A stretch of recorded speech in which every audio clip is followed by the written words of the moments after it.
Magandang araw, CCF family. Ako po si Bianca Rayala at kasama po natin ang aking asawa na si Brother Julius Rayala para sagutin ang ilang mga katanungan para sa Sunday Fast Track.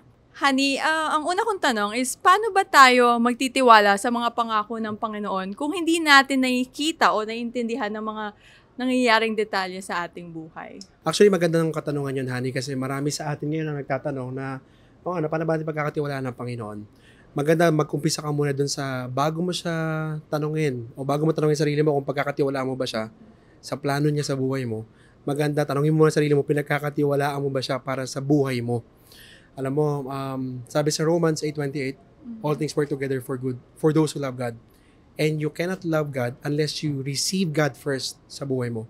So better na una, makilala mo talaga muna ang Panginoon sa buhay mo. Manampalataya ka sa Kanya, ika nga doon sa pinag-usapan natin kanina. Kasi doon magme-make sense lahat Na ang plano ng Diyos ay mabuti. At yung sinasabing for good, it's not really about good life. But it's more on conforming to His image doon sa Christ-likeness. At as you journey along with God, diba, may mga bagyo pa rin sa buhay, but meron kang kagalakan, meron kang kapayapaan, kasi alam mo, ang Diyos ang may hawak ng buhay mo.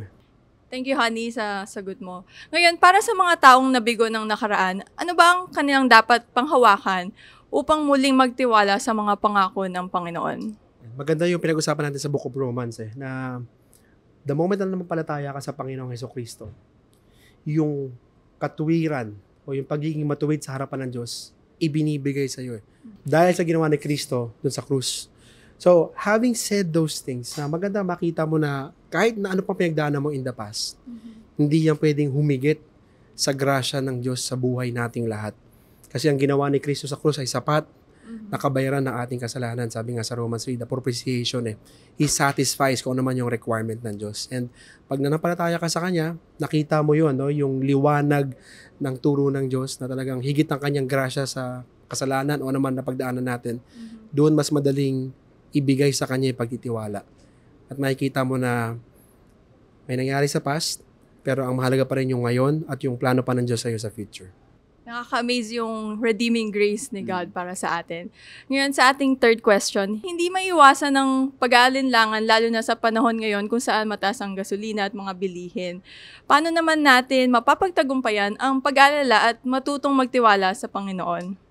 Praise God at nag-aalala kayo.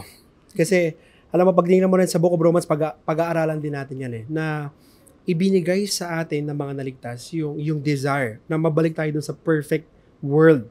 Kumbaga, kaya tayo groaning tayo dun sa pagbabalik ng Panginoon. Kaya, kung ikaw nag-aalala ka, very good. Sabihin niya, it's really a sign na talagang gusto mong sundin at mapabuti ulit yung mundo gaya ng kung ano ba yung original na plan.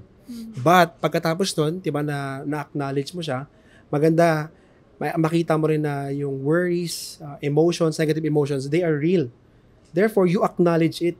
Kasi minsan, yung ibang tao, dinedeny Kaya hindi sila makapag-process nun sa nararamdaman nila o pag-aalala na mayroon silang binibitbit is kasi dinideny nila yung reality na, ano ba to, dapat ba mag-alala o hindi? Gamitin mo yan na pagkakataon para mas lumapit pa sa Diyos. Kasi hindi ka naman i-reject ng Diyos Katulad niya nung binanggit ko kanina na yung blessing na naligtas tayo, sapat yun So kung sa kapatawaran niya, sa kasalanan natin, napatawad tayo, doon pa kaya sa mga struggles natin, especially sa pag-aalala. So patuloy kang lumapit sa Panginoon, gamitin mo yan para mas makilala mo pa siya at makita mo yung kalooban niya sa buhay mo. Thank you, honey, sa pagsagot sa ating mga questions, and I'm sure maraming mga kabataan yung natulungan sa mga sagot mo. Ngayon, para sa mga kabataan na gusto rin mas makilala si God sa kanilang buhay, we invite you to join the Elevate Ministry every Saturday at 3 p.m. here at CCF Center. And that's it for Sunday Fast Track. God bless.